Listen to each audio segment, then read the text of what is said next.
Okay, I'll start by introducing our panel. I don't know that most everybody probably knows our panel, but I saw some bios and I said, gee, I'm pretty impressed with this. I'm Mike Shagru, developer, Stone Leaf Companies from Gun Barrel City, mainly do rural stuff. At the far end is Janine Sisak, Senior Vice President and General Counsel of DMA Development. She's got 15 years experience in the development and ownership of affordable housing, manages projects throughout the housing tax credit program as well as a variety of HUD programs. As General Counsel for DMA, she handles all legal matters for the firm and manages partnership and loan closings and refinances. Additionally, she handles all asset management responsibilities for DMA. Pretty busy girl. Prior to joining DMA, Jean was an employment law associate for Paul Hastings, Janofsky, and Walker LLP in New York. We can forgive her for that. She received her Bachelor of Arts in Economics from Tufts, where she graduated cum laude in, well, I won't say when. I'm a millennial.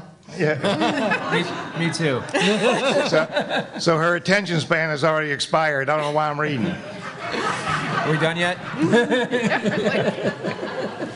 Wait, what? And Rishon Lezion, Israel.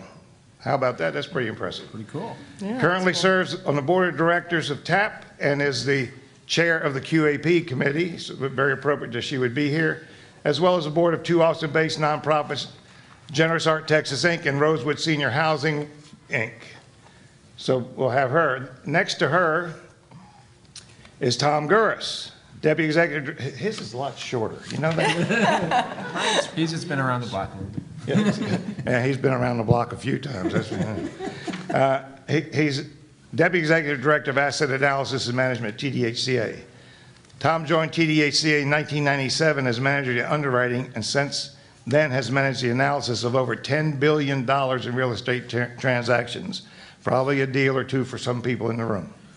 Before TDHCA, Tom, interesting word he put in his bio, cultivated 8 years of bank lending experience. I don't know how you cultivate the lending experience unless you're growing some money in your own pockets or something. I don't know. Most notably with Bank One as a lender workout specialist and as a lending consultant with Alex Sheshinoff Management Services. In his current role in the department, he oversees the real estate analysis, program services, asset management, and bond finance groups. And it says here he is running back office program. We know the back office program.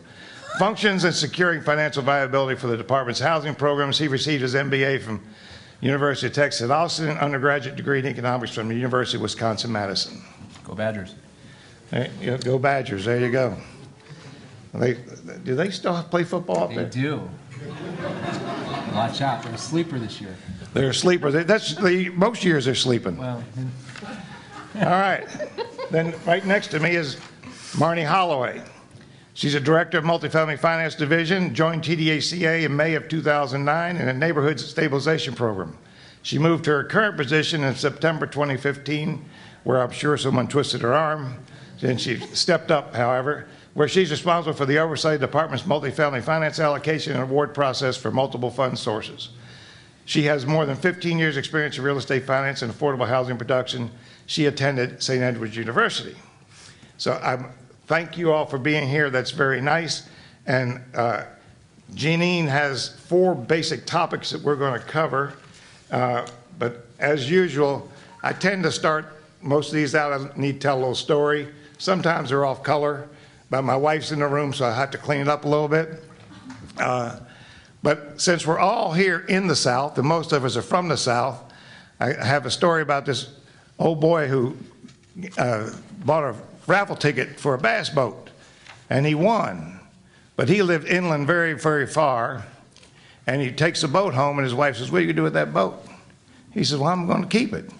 She says, we're about 100 miles from the nearest body of water where you could ever fish. Why would you keep it? He says, I won the boat. I'm keeping my boat. So he hauls it out in the middle of a hayfield, and he go out there and sit in his boat. Well, his brother came to visit him and goes out and says, hey, where's Freddie? He said, well, he's out in the field in his boat. He says, what? He goes out and sees him out there, and he stands at the field and yells at him, says, hey, Freddie, what do you think you're doing? He says, man, I'm fishing. He says, you know, It's people like you who give people like us a bad name for being from the South. And if I could swim, I'd come out there and kick your ass.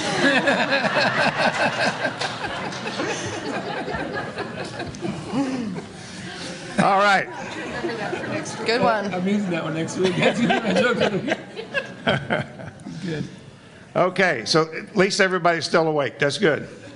All right, so Janine, let's talk about the 4 topics, and we'll start with that, and then we can come in. And by the way, if you have questions, raise your hand, and hopefully one of us will acknowledge it and let you ask your question as you go, because sometimes if you save all your questions to the end, they're no longer applicable, or you forget them. If you're old like me, you forget them all the time. But Janine, how about starting us off? Sure. So I thought that the 4 topics that have generated the most discussion in the roundtables, and maybe I'll just mention the 4 topics and then we'll back up a little bit and I'll let Marnie kind of explain the new process TDHCA has implemented this year to get ideas more fleshed out earlier in the season with the goal of coming up with a draft QAP that we could all comment on politely earlier in the season, so we could all comment politely and move on with our business and find good sites that can score competitively. But since Mike turned it over to me, I was thinking today we could talk about high opportunity as one of the topics, educational excellence, new takes on, we haven't figured out what we're going to call it yet, deconcentration, dispersion, new point incentives to kind of get us closer into urban areas. And then the 4th, we can talk about some of the new, I don't know what we call it, underwriting guidelines or readiness to proceed, or what? Feasibility. Financial feasibility. There were some things in the roundtable handout from, I guess, 2 Fridays ago that are definitely worth discussing, especially with TDHCA staff listening attentively. So those are the 4 topics, but let's step back and pass it over to Marnie, and we can talk a little bit about the process this year and how it's been different, and maybe some timing goals with regard to having things in writing that we can comment on. All right, so what we've been doing, for those of you who don't know, I know a number of you have been to the sessions, but on the Wednesday afternoon before board meetings, just about every month we've held, we're calling them roundtables or planning sessions about the QAP. I have come to call them group therapy. Because we seem to spend a lot of time talking about how this part of the QAP doesn't work, or this part doesn't work, and changes that folks would like to see in it. Part of what's come out of that is that there are a number of ideas that have kind of percolated up. One of them is the menu option for opportunity. We're taking a look at that, and then also some of the stuff that we're talking about with education have come out of those meetings. They've also been a really good opportunity for us to have a more informal conversation, because otherwise it's, we're standing up in front of the board, or we're going through a formal, comment and response sort of process, and we don't have an opportunity to just talk about it. So that has been really valuable for me. We will be continuing those meetings. Even as we get the QAP drafted and posted for comment, there's still a lot more to talk about. There are things to talk about for the next year. There are things to talk about the application process. There's still a lot of conversations that we need to have as a community in order to make this work a little better. We have sort of an internal draft at this point that we're handing back and forth and working on, trying to finalize it, distill it down a little bit. I am hoping that next week we can start to put up on forum just chunks of it. These are the parts that are changing. These are our thoughts. What do you think of this? What's your input? Did we miss something? Should we add something else? I'm hoping that we're going to be able to do that next week. And so y'all will start to be able to actually see the results of the work that we've all done. So, And then possibly by the next board meeting, the 25th of August.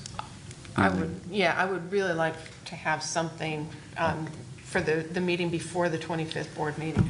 Yeah. And then our typical timeline then kicks in so that at the September meeting, we'd have the official staff draft that the board would then consider and be able to approve for us to then be out for public comment. And then through the rest of the process, we get that public comment and finalize the QAP in November. So as compared to last year, we will see excerpts of the QAP in advance. If you compare year to year, we'll be seeing something in writing that's more fleshed out because of all of the roundtables and the discussions and the ideas that have percolated up. We'll see something in writing, we think, earlier than we typically see it.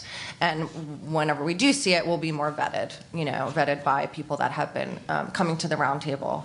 So I think all of you, a lot of you in the room have been very involved in the roundtable discussions, and I feel like, TAP is a big tent organization. There's a lot of differing views, but with my involvement in the roundtable and with the QAP committee, I think there's a lot this year that we can agree on, and I feel like we're making some good progress in opening up new areas to competition.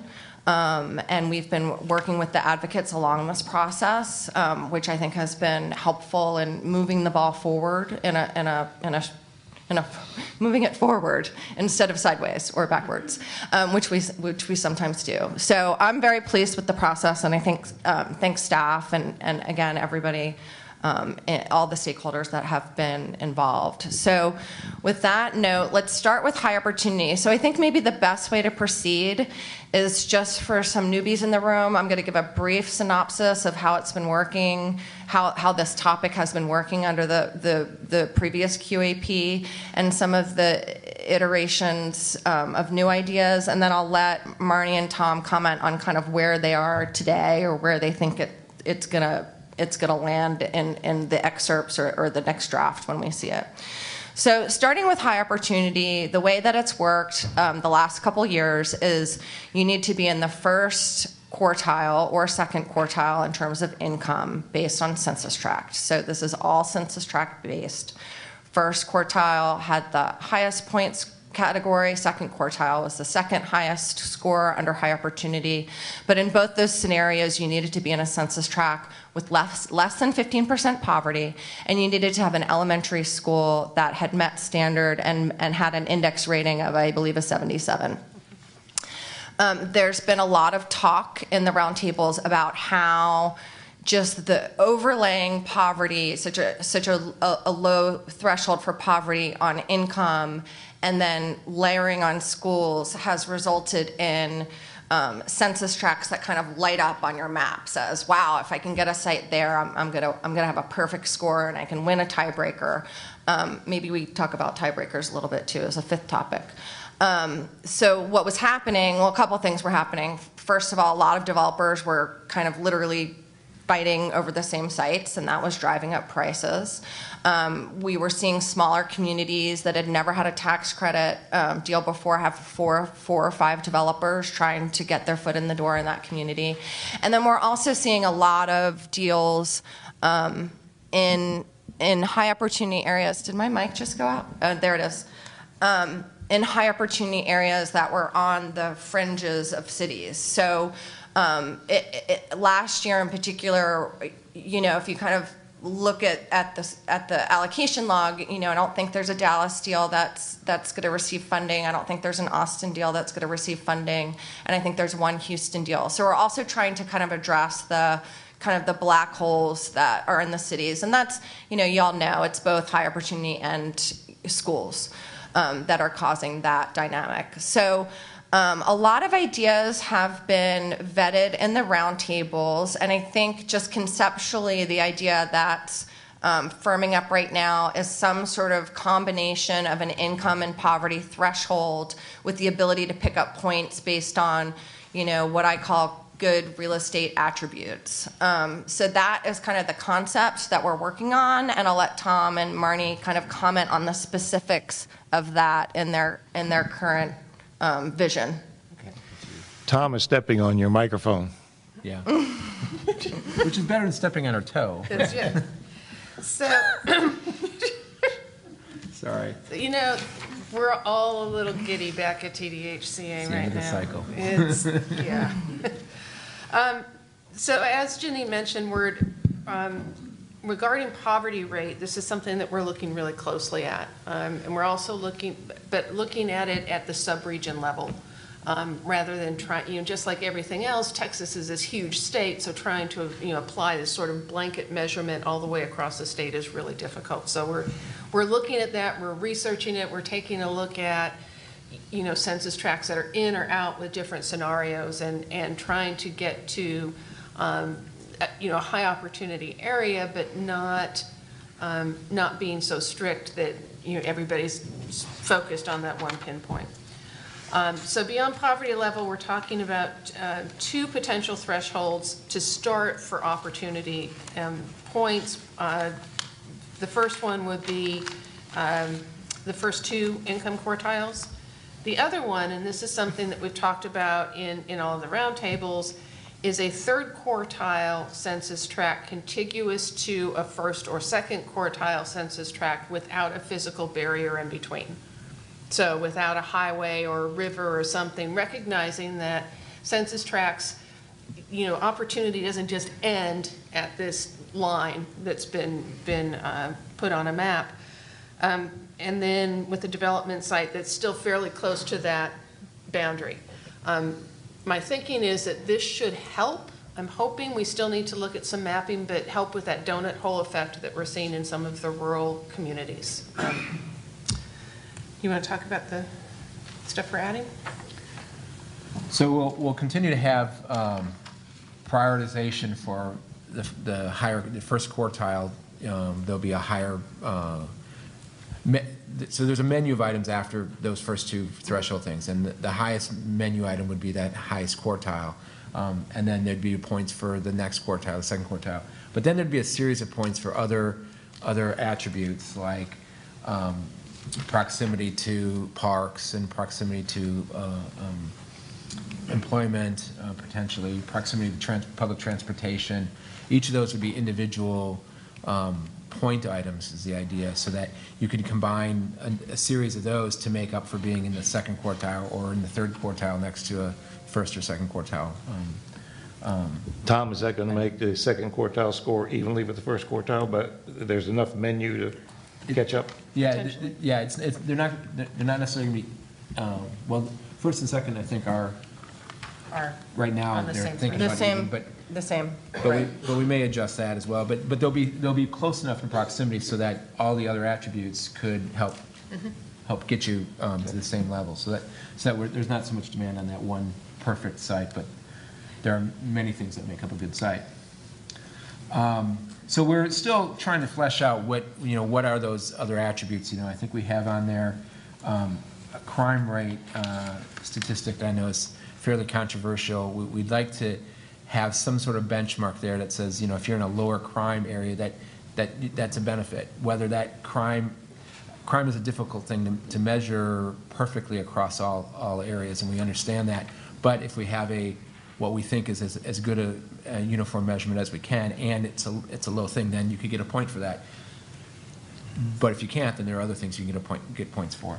And there aren't. I mean, you only have to get to 7 points. The other thing that Janine mentioned about tiebreakers is that this list of extra activities would also then go and be fleshed out in the tiebreaker scenario, so that if we do have a tie and one site has, just enough to get to 7 points, but another one has enough to get to 9 points, but they can only claim 7 points, then they'd win the tiebreaker because they have more of these attributes at that tiebreaker level. Right.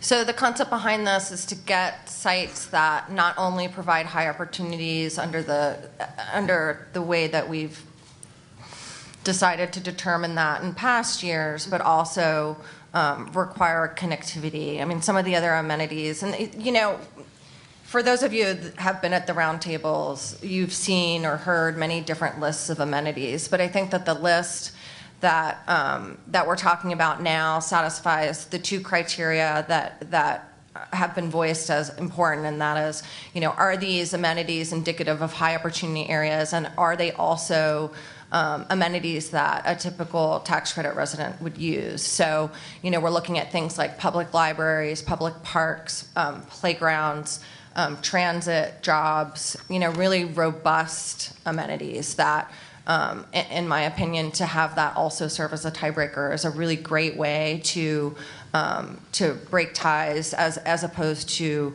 right now, which is the lowest poverty rate, which in talking to some of my developer colleagues was actually something that people searched for. And it was that tiebreaker factor was often leading people to the same site in the same census tract or the same town if it's one or two census tracts. So I think we're headed in the right direction there. I think there's a huge opportunity for TAP membership to get involved, especially with that amenities list.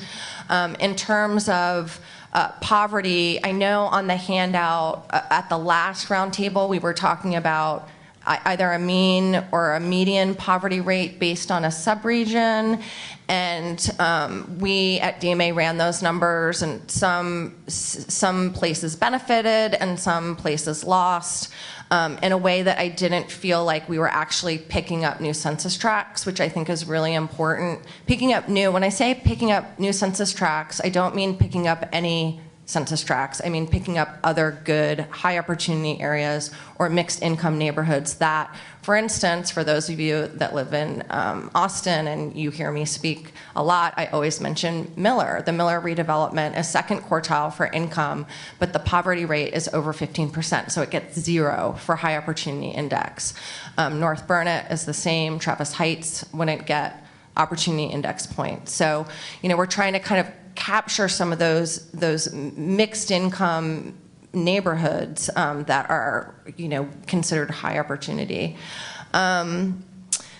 In recent discussions with the staff, because we do feel like indexing poverty on a subregion basis is better, we're now looking at, or staff is now looking at, and I haven't had a chance to run the numbers, instead of having a fixed poverty cutoff, a mean or a median, treating poverty in terms of a quartile analysis. Well, actually, I think we're looking at that, but particularly for this scoring item, more of a quartile analysis. But I think we're also looking at changing the fixed rate and using a kind of a combination of a fixed rate or the median in the subregion. We had toyed with the idea of doing an index where every subregion would be someplace between 15% and 35%, and we just tried to figure out what the relative poverty rate would be to fit along that line. And I think that's going to be, while doable, more difficult to explain, seeing as I see already a bunch of confused looks in the audience. So I think we're heading now probably closer to a revised fixed with a combination that's a little bit that provides the greater of. Yeah. The greater of. And great. By subregion, not by region. So we may actually there may be a couple of subregions that lose a little bit, but most subregions will gain a lot. Is where we are right now as far as the number of census tracts. Right, and we just need to be sensitive to picking up census tracts in the right places. Right. In those, in my opinion, in more urban, connected areas. Right. So one of the things when you look at the fixed percentage of poverty in an area is to try to find studies that support where it becomes a non-high opportunity area or a difficult area to live in. And the studies we've seen so far kind of give us a range of 15% is what we've used in the past to 20% as being kind of on the borderline of then becoming an area that's maybe of concern. The idea, I think, is that if it's an area of concern but it has these other attributes, maybe it's a lesser of concern. So we're still doing some research to see if we can figure out what makes the most sense as a threshold for poverty, and that would then become undesirable feature of the site. It's over. If it's over that Yeah. threshold, and then you'd have to explain that and help us understand why we would still want to do a transaction in that community. Different than the point part of it, but kind of related. Right. So we are talking in the range of 15 to 20%. HUD neighborhood standards uses 20%. I think the statewide average is 18%. So we're talking about small percentage changes here, but it makes a big difference. I mean, even y'all know, people who are trying to develop in Texas, if we could have, 20 good new census tracts in an urban area that would qualify, that would be a victory, and it wouldn't, in my opinion, take away from housing choice and housing opportunity for our residents. So I think we're making some progress there. It's really hard to talk about these ideas. They all sound really good. But Texas is a very large and very diverse state. So until we kind of see some of these ideas, put pencil to paper, and then really run the numbers. I mean, some of the things that we've run based on some of the ideas that have been discussed are coming up with results that are surprising. I thought that when the poverty at the round table was talked about in averages by region or sub-region, I thought that would help, and it didn't. So a lot of the results that we're finding are counterintuitive to a certain degree. So that's kind of where y'all are on high opportunity. The other, I think, huge... The other thing that we're doing with Opportunity Index is adding the potential on concerted revitalization. If you are able to earn 4 points on opportunity attributes but you have a CRP site, you can gain another point on your CRP. So it gives you the opportunity to kind of equalize for a CRP that's in a high opportunity area. Or higher opportunity. We're hoping it starts to bring in some of the areas that are gentrifying, that are starting, they're still under a revitalization plan, but that revitalization plan is working and these good things are happening, and that provides that scoring boost for that. Right. And the other, I think, huge move on high opportunity is taking out educational excellence in terms of performance of the elementary school out of high opportunity, out of the high opportunity definition. And it's hard to kind of see what that looks like with the maps that we have access to and that we use. But my gut says that's going to make a huge difference. Now, good segue to educational excellence points. Although elementary school performance won't be a threshold, hopefully if it stays that way, under high opportunity, you're still going to have to compete for 5 points under educational excellence. And as you all know, I mean, you almost, in many regions, you almost have to get every single point, right, to compete. So it's not that schools won't be important. It won't be that we as developers aren't looking for sites with really good schools across the board.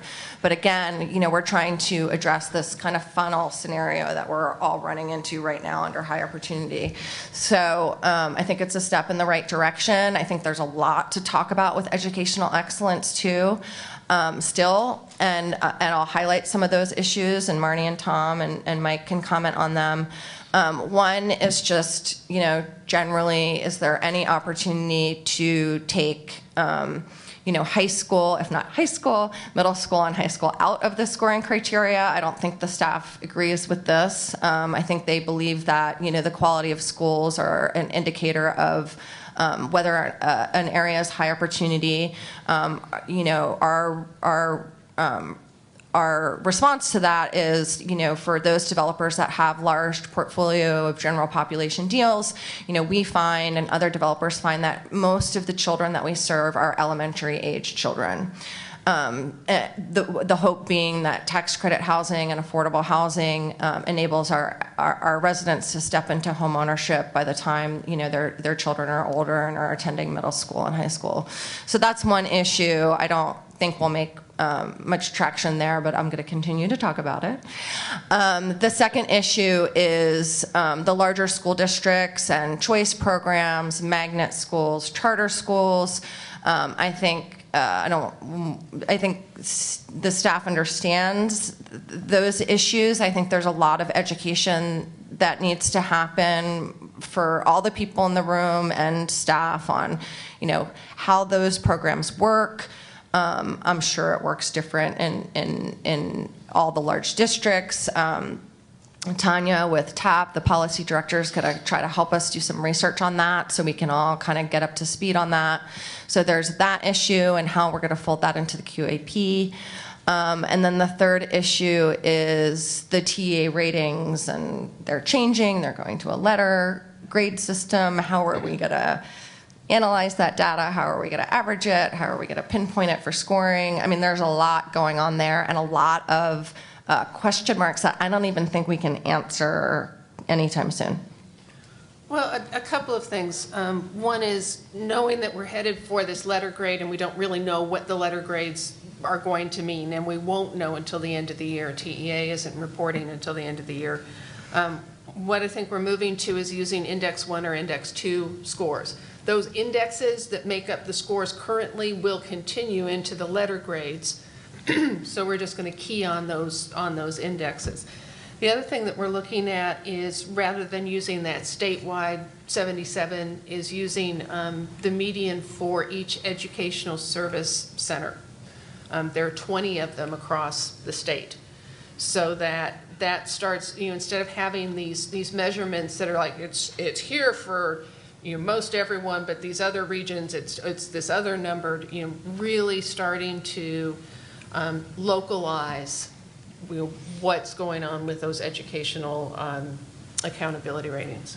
And in fact, we were running numbers yesterday on trying to figure out how to try to get even more local by looking at school districts compared to the state service region, because that's one of the things we said we'd pursue. We kind of ran up against a little bit in that there are some large school districts, large city areas that have large school districts that are near other, schools. I mean, school districts. So they're right adjacent to each other, and one might have a 68 median score, and the other might have a 80.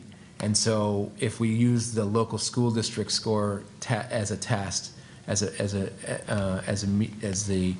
defining element for that school, you could have two schools that are right next to each other, one scoring 75 and one scoring 70, and you get more points for the 70 than the 75. So that doesn't really quite make sense for us. So I'm not sure we're going to be able to get to that level of detail with the going by school district median. Instead, we'll probably, like Marty said, we'll probably stick with the state service region that the TA puts out. So I think Right. I think that'll get us pretty far along that road to make sure it's localized, but not so localized that it becomes difficult.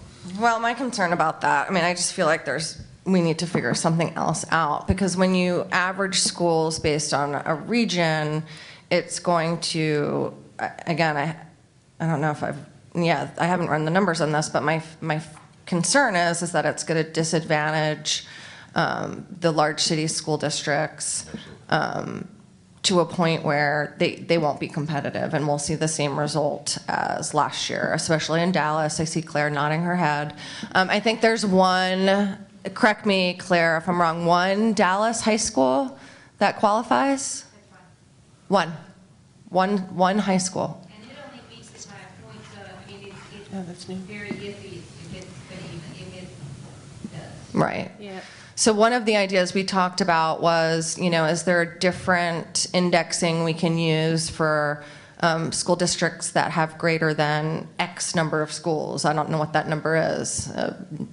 700, I don't know, something like that. But I think there's still some work that needs to be done there, because I fear that if we do a regional average, it's gonna make it worse. The problem will be worse. Don't we already kind of grade on a curve for the valley, so we could grade on a curve for the higher metropolitan areas? There's actually, I think there's only 1 or 2 service centers that go over 77, and the rest of them are below. So, and we'll continue to work on those numbers, but it looks like there's more. We'd wind up with at least a few more schools because we'd be at that regional median. But that's something that we're going to continue to work on. And then once we get this up on the forum, you know, any thoughts that y'all have about another way to look at it would be tremendous. The other thing that we're doing with education is we're adding the ability to gain another point. So if you're at 5 or 3, so you, at the lower, those lower areas, for things like high school graduation rates, extended day, pre-K programs, those, you know, just to be able to get from 5 to 6 or from 3 to 4 on your educational excellence if you have these other features in your attendance zone. Marnie or Tom, do you want to talk about some of the concerns or challenges with folding in magnets and charters, and really the purpose of y'all talking about that is because I think staff's open to language and suggestions in this regard. I mean, everybody wants charter schools and magnets to count, but how do we do it, and what does it look like, and what is the language? So I'll tell you what their policy concerns are, and then I will accept emails with language from anyone who wants to offer it. And so will Marnie.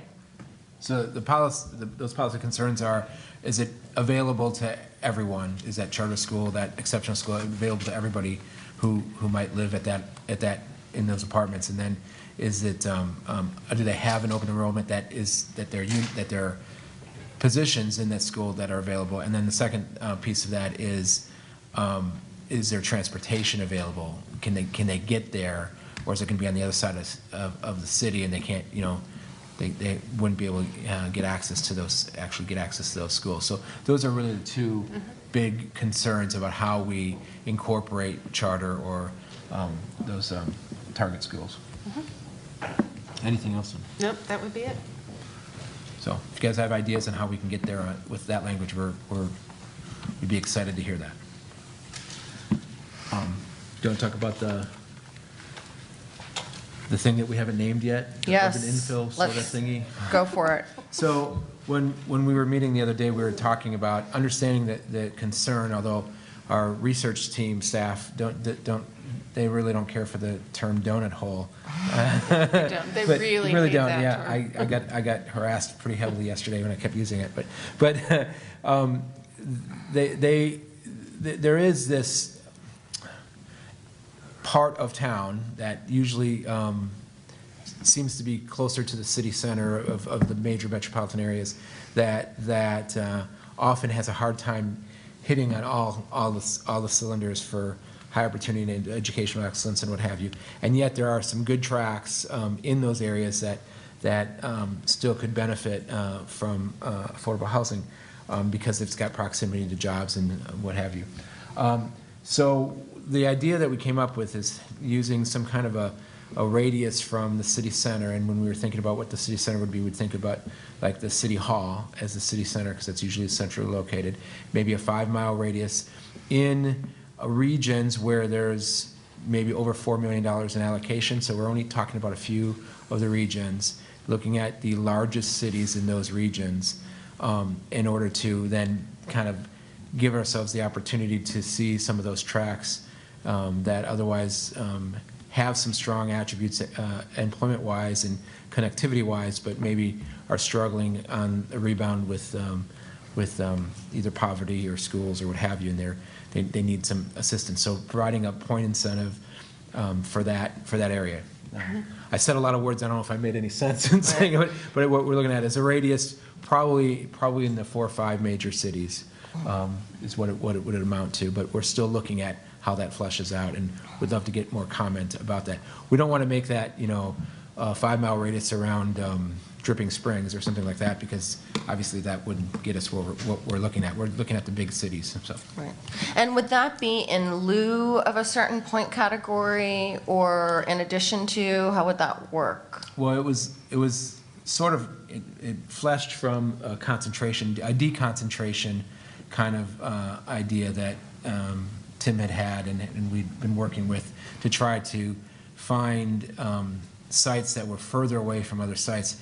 We had that in our tie-break scenario, and we still do, but Tim was thinking that we might want to work with something like that as a scoring criterion as as it evolved and we talked, I think it felt like it would be a better thing to be something that it's not really deconcentrated, maybe more like urban infill kind of concept, or smart growth, or other words, language that we're not all Right. all excited about, but we're trying to come up with a name for it. But that's sort of the concept. That's where it came from. Right, and we just need to look at those things in conjunction with underserved, which Right. still has point Right. advantages for being not near another tax credit. So, Yeah, underserved is a good way of thinking about it, because that's sort of the idea, is that it's underserved. These are inner city or more centrally located, but not as well served, perhaps. And So- still potentially high scoring in other high opportunity activities. Right. So, I mean, there's still some kind of work to do there, looking at it vis-a-vis underserved and with some of the tiebreakers. You guys all know the devil's in the details on these things, and you can have really good ideas, but until you kind of go through a round and see the either intentional or unintentional consequences, it's hard to really evaluate it. I mean, we're trying, we're all trying, we're all trying to, I'm trying to do maybe different things than Tom and Marnie and Tim are trying to do, but I think we're just trying to make the program better. We're trying to open up areas that need housing to be competitive, and we're trying to get back to good real estate. And so these are the things that I think we can all agree on, and there's different ways to get there and different tools that we use. And we're just doing our best. Yeah. I know a lot of this stuff. I mean, when it's out there, there's going to be some people that disagree with a lot of this stuff for a variety of reasons. But, we just all have to kind of look at it in terms of, what's good policy, what's good for our residents, and also what's good for us as a development community and getting deals done where they're wanted. And then for those of you that attended the legislative issues panel, I mean, there's work to do there too, which, when I was hoping for more wide-sweeping changes in the QAP, someone said to me, well, if we get, state rep letters and city support gone, maybe, it's not as bad as it feels right now. And I do agree with that to a certain extent. So, we're going to kind of continue working on these issues, and, hopefully we'll get some relief. I mean, I just want it to be a little easier, I don't want sites to be slam dunks, but I want to have more opportunities in good neighborhoods with good schools. I think you're right. I mean, I think good real estate for us is become more providing a good choice for potential residents. We focus a lot more on, are we providing enough good choice, so that schools are important, low crime is important, higher income job opportunities, what have you. So it's always, I think that's where we kind of fit together in that we're really looking at providing choice. So. Yeah, and knowing that, the X and the Y of our current QAP pointing into one place, it just makes it really, really tough to do our jobs. There's a whole bunch of great sites out there and great neighborhoods, right. with good opportunities, and we just want to be able to serve those places, especially when we want to go to cities that want us, not cities that don't want us. So, I mean, that's the big challenge there. So talking about good real estate, I'm going to kick it back to Mike. Do you want to take on some of the ideas introduced at the Friday Roundtable about feasibility? Yeah, some of the things that came up in the last handout, those of you who were there received it. From the development community standpoint, a lot of the issues, or a lot of the ideas, and these are just ideas, nothing's in concrete, that were thrown out, having completed plans. That's almost an impossibility, because it would cost a lot of money to get your plans done when you don't know if you're going to have a deal. Having zoning, I don't know, there are towns that have zoning in place, but if you need to change a zoning, a seller is not going to change the zoning, so you can have your zoning for an application. Sometimes you can get a subject to. All necessary permits, I don't know any town that'll give you a permit without a deal. What good's a permit if you don't score well and you don't move forward? I don't know how that works. Commitments for necessary financing and equity, I think that's important, even though those are all subject to, and we will have that. And one of them said certification of completion must be submitted within 30 days of receipt of fully executed commitment notice. I'm not sure what that means. Well, and actually, we've changed up that section since that meeting, based Okay. on the conversations that were had in the room. Want to go with concept of what the concept is first? Yeah, And go ahead. Let me do a little bit about the concept, and Marty can give you some more detail. The idea there is that if you have two sites, one is zoned and one isn't zoned, the likelihood that the one zoned is ready to proceed, can move their deal forward. There's one less piece of risk, right? The zoning's already approved. So the idea is, with all of these items, is to provide incentive, if it exists, to deals that are already ready to go. That does a couple things for us. It gets deals built hopefully quicker. It gets more certainty in what the feasibility of the deal is itself, because time kills deals because things happen. If your time frame to get to closing is shorter, you're going to have a more likely higher chance of success.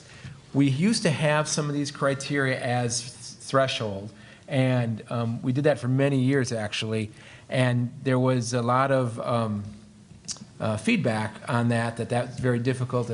As sites become more difficult, it's harder and harder to get to those sites, and so we kind of took them out and moved them to later in the process, and that had the effect of elongating the development time frame. And so some transactions, some developers are right on top of it right after they get an award. They're moving toward getting their commitments, getting things closed, getting through to their 10% test, what have you.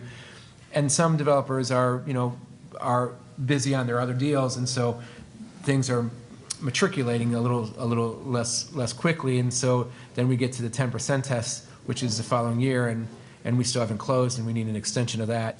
And so all we're trying to do is provide an incentive, a small one, just a small point incentive for deals that are more ripe and more ready to go, because we're feeling like those have been vetted further. If they've been vetted further, they're probably better real estate. That's sort of the whole concept. There'd probably be maybe, I think right now we're looking at a total of 4 optional points here. Each one of these things would be 1 point, and there would probably be 6 or 7 different things you could choose from if your deal had these elements. Do you want to talk about what elements we're talking about now? So building from what we discussed in the roundtable, zoning is still on there, as Tom mentioned. The other thing, other things, sufficiently developed plans and reviewed permitting requirements in order that you will commit to submit an application for permitting 60 days after your tax credit commitment. Another one is satisfied itself that it can meet all lender and investor requirements, commits that if it receives an award, it will close on interim construction on or before. We haven't figured out what that day is. The other one is committing to not request an extension of 10% test. So these are commitments that you would be making at application about getting moving, getting started, getting rolling.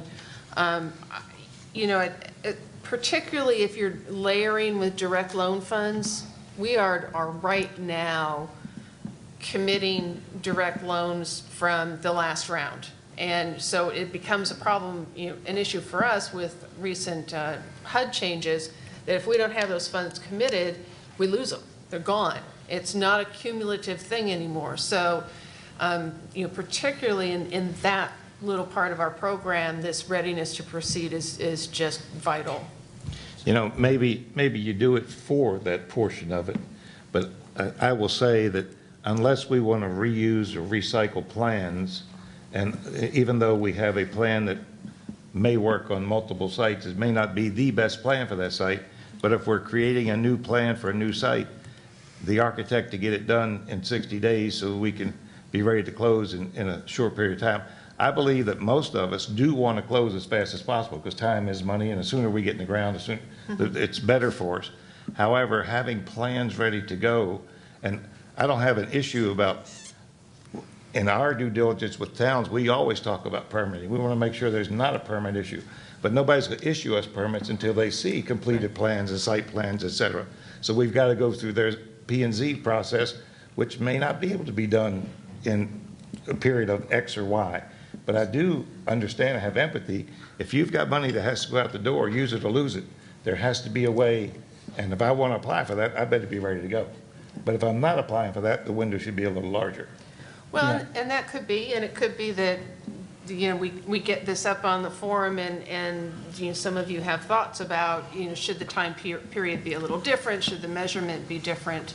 You know, this is concepts that we're putting out there. And I think you know, the idea too is not to have things that everybody can get the point necessarily for. It's those that are really, you know, if you chunked a bunch of money into plans and somehow you're going to move forward with this deal anyway, and you know, it converts to a bond deal if you don't do that or whatever, and you're moving forward, you've probably sunk a lot of money into it, and having some more certainty in your ability through the scoring process might be a good thing, and that's sort of the other part of what we're trying to get to. The application alone sinks a bunch of money. You know. Right, but if you sunk the extra in there, I mean, we're not looking for people to sink understand. more money, and don't get me wrong, it's Yeah. not what we're trying to do at all. I mean, without a show of hands, I'm feeling confident that TAP QAP committee will not support this new scoring item. I mean, I cannot get behind some of this for different reasons. One, to give point advantages for sites that are zoned multifamily is just going to increase competition dramatically for those sites. I agree with Mike that, you know, permitted set of plans is going to give an advantage to really large developers that do architecture and engineering in-house and do cookie cutter product. And I could editorialize further, but I just think it's bad policy. I think, as Mike said, we are sufficiently self-incentivized to get these deals over the closing line as quickly as possible. You'd be surprised. I mean, really, you'd be surprised. We are seeing more and more transactions needing extensions and things not getting done, and it's a small number of folks, but we should be we need to figure a way to provide more incentive the other direction, whatever that is. I just Right. It's a constant battle for us. Right. But Tom, I'm not sure we should make a major change for a small problem. Well- If it's a small problem, we need to address that problem.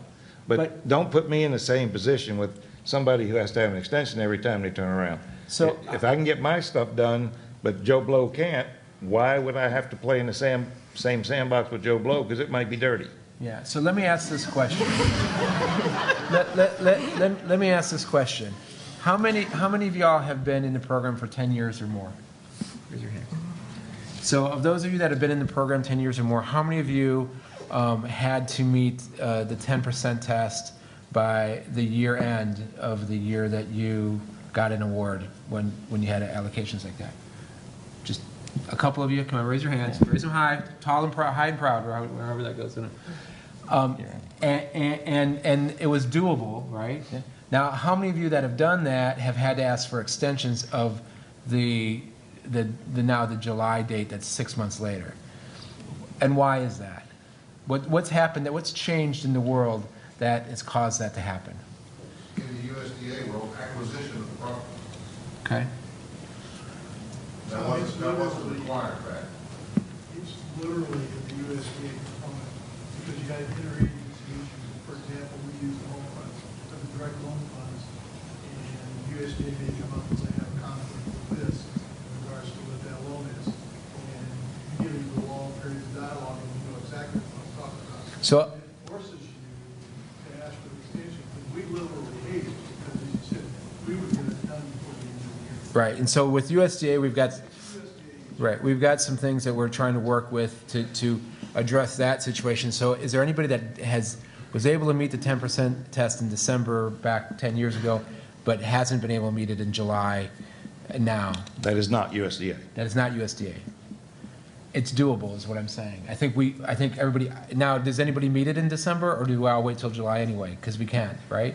Well, So I figured 10% test is different. I mean, cost cert, we've asked for extensions for cost cert oftentimes because our accountant has so much work. You know, I mean, some of this stuff you get extensions because you can't Yeah. control, because of third-party work, Right. because And- you can't kind of and control the pace of that. Right, Pace and- of that. And extensions of cost cert, submitting the documentation, we regularly deal with and address.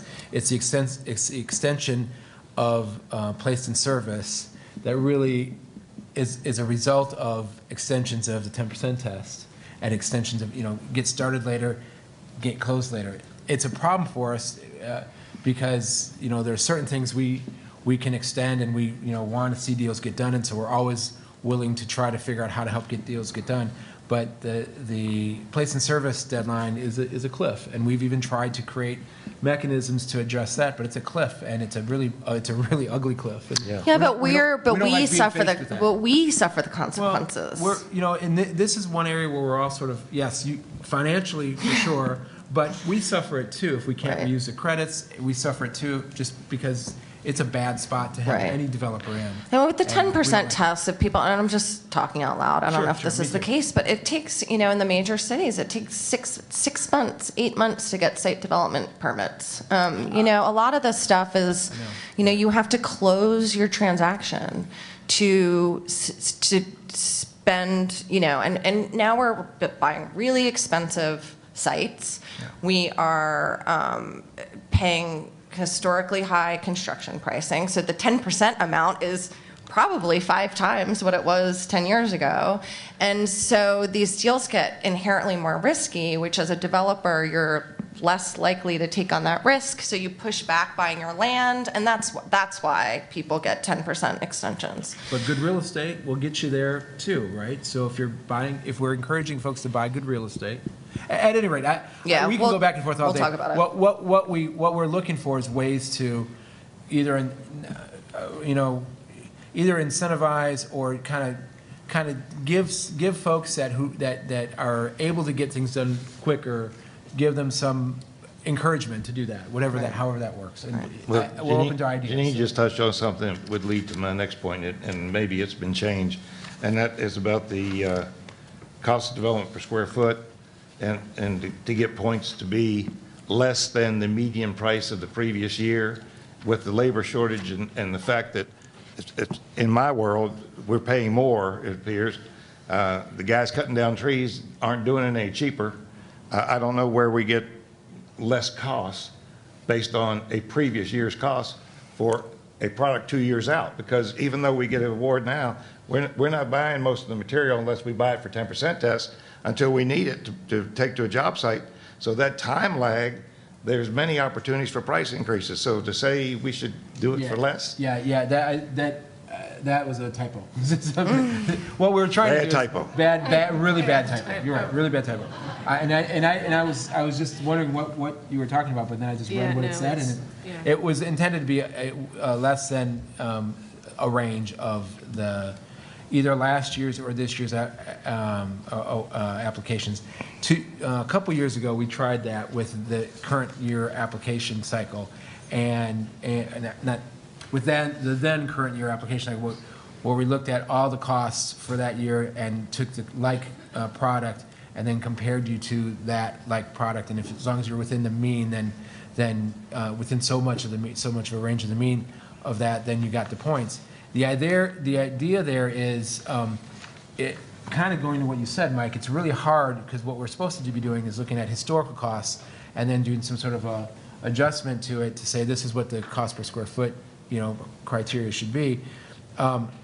It's difficult to do that because different labor markets are different cost increases are different, and so what we really want to do is try to create a box that is big enough so that most everything fits in, and that only things that are really extraordinarily different for some unexplainable reason are out, and give everyone more encouragement not to target whatever the number was this year, 75 or whatever the number is, because if the target is if the number is 75 to get the points, we see a lot of 74.99, and we know that's just not, you know. Well, that's how we do it. We Yeah. put 74.99, take square footage back into Yeah, it. Here's my right. cost. Well, This is then- what I have to, this is what I have allowed to spend.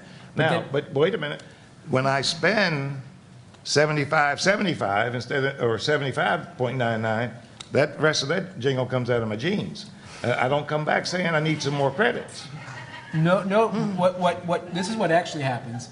So, so there are other cushions in the cost criteria that are used, that are expanded, so that the credit can still stay there, and there's a hunk of deferred developer fee that's reflected, and syndication prices that are indicated in the application are understated, and interest rates are, so all these things get jabberwockied so that you can have the room to do what you need to do, which is just because we I don't target disagree. $75, which I don't doesn't make disagree on sense. some of that, but we only wish that our syndication prices were always understated.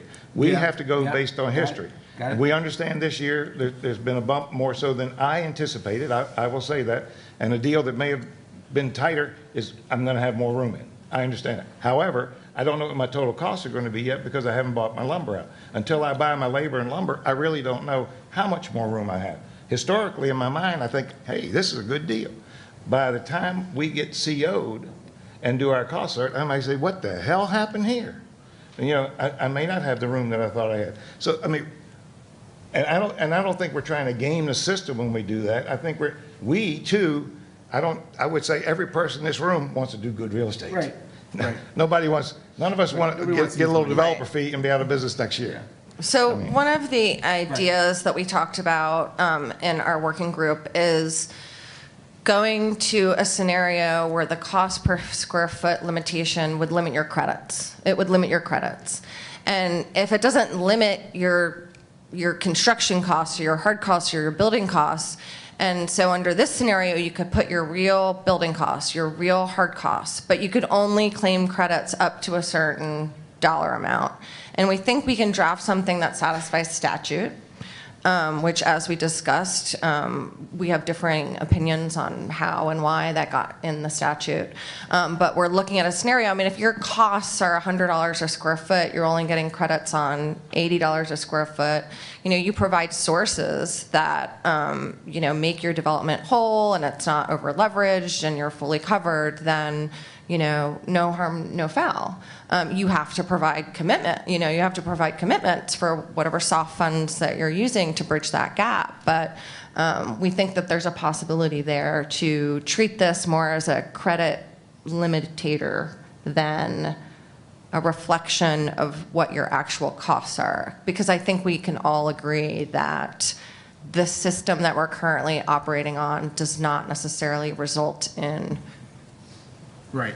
Real- That is real costs. I mean, that's what the agency, and I am very empathetic that, you know, Brent struggles with, you know, are these real costs? And I think the other part of that, you can't really look at cost per square foot without looking at that leveraging point category.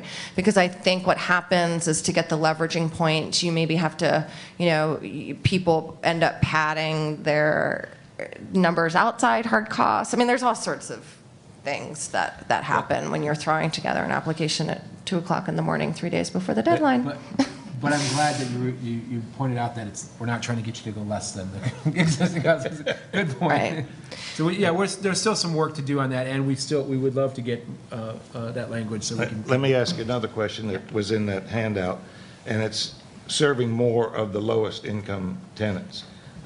We don't have a problem serving more, but the issue is that goes back to the economic feasibility.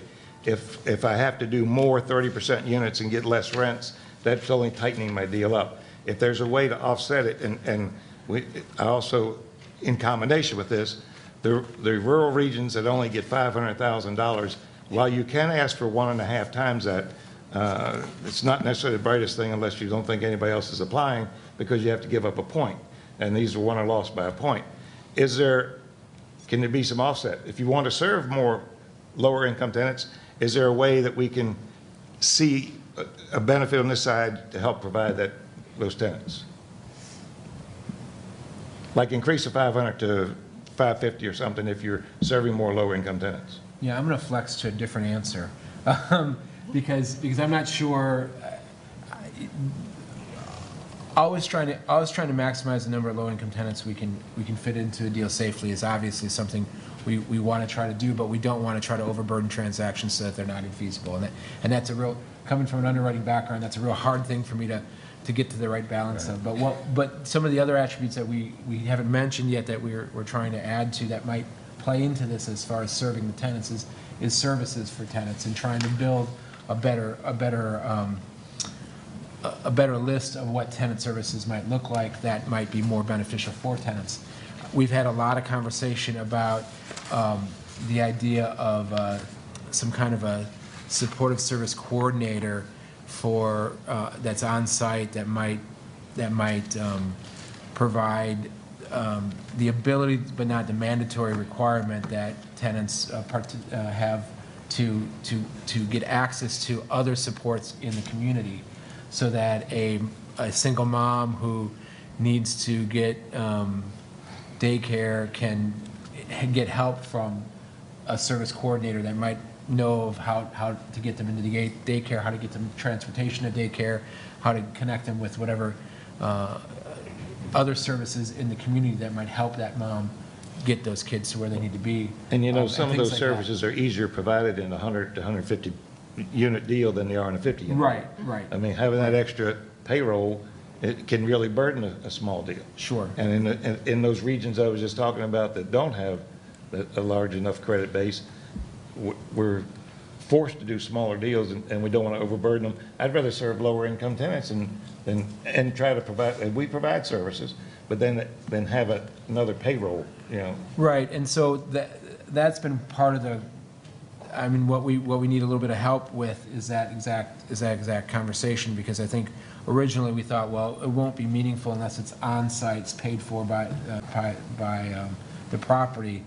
I mean, still, it's going to have to be funded by the property, but maybe it's not a full-time gig, or maybe it's a collaboration with some meaningful service provider in the community that's already providing those services that can come in. You provide space for them and some compensation for their time, but not as a full-time. But your residents get full-time access to them when they're in other places. So we're looking at ideas like that, so that, you know, it's more an enriched, service-enriched kind of environment for folks.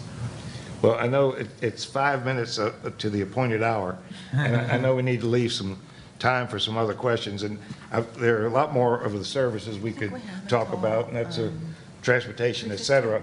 But I think we need to make sure that y'all have the opportunity to ask questions, especially of Tom and Marnie, while we have them here.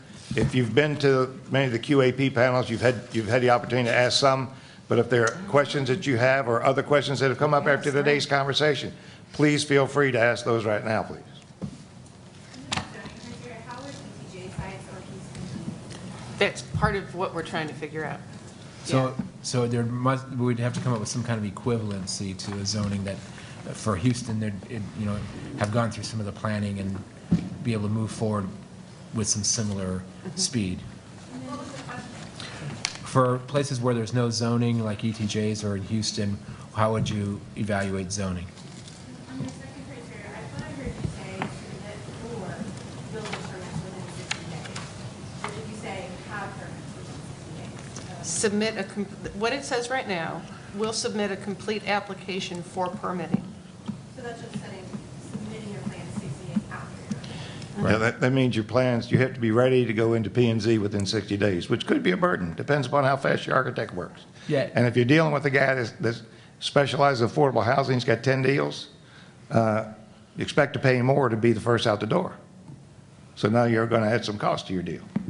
Or maybe it needs to be a different measure.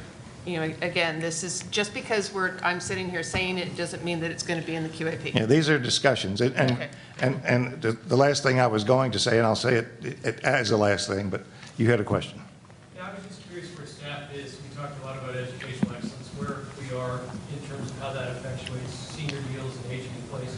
Can you give an update on that right now, or is that just something that we don't know Well, much about? So schools that have met standard or have not, I guess, if you're a site, regardless of the kind of site, and you have not met standard, there's probably still an issue with that site being high opportunity. So it's probably still going to be something that of concern for us. As far as the scoring criteria for educational excellence, I think we're still evolving a little bit more and trying to make sure that we're incentivizing the right populations for the properties that we're serving. But still, because of 3311, I don't think there's been any talk recently of accepting supportive housing or senior housing for having to compete for those 5 points. Right. We'd have to provide some sort of alternative if we were going to do that, Yeah. Right, which we tried last year and then, At the and last minute. failed. Part of the last minute. And failed It miserably. didn't work. Yes. Any discussion on changes to bond finance transactions, in particular existing section of your section 42? Any changes coming, anything that's on the horizon here? Okay. You mean from TDHCA? Yeah, I guess. I know from the U.S. Congress, we hope to have a set 4% rate for the credit, but As far as like threshold items or things that are, Well, the threshold for the tax credit would be the same threshold. Yeah, so for like the 4%. Chapter 10, yeah, those, like the undesirable neighborhood stuff and the undesirable site, we're taking a look at right now and trying to get to some meaningful measurements that we can, point to an expert. The measurements that are there right now, some of them we're not really sure why they're there. So we're working on that. There are some other Chapter 10 changes that are coming, but that's not just, that would be all sites, all fund sources. And we're open to change. Those other chapters don't change nearly as much as the QA, as the scoring criteria. And so we spent a lot of time kind of fixated on the scoring criteria because that gets everybody excited. But obviously, if there are changes, that things that haven't been working for you on threshold, regardless if it's a bond transaction or if 9%, bring those things to our attention so we can get them, looked at and considered. okay. If you have any final remarks here? I want to reserve because it sounds like you're going to say something big that I need to respond to. No, actually, this is going to come as a shock to you, because I'm actually going to thank you, and Wait for it. but mainly Marnie, because I believe that the roundtables have gone a long ways toward getting us toward a more viable QAP before we say, where the hell did this come from? Yeah. So, thank you very much for doing that. Yeah. And Janine is doing a yeoman's job as our QAP chair in TAP and working hard with these folks, sometimes too hard as far as they're concerned. But, the back and forth, there is a lot of back and forth, but it's all to make the program better. So thank you all very much, and thank you for what you do. Thank you.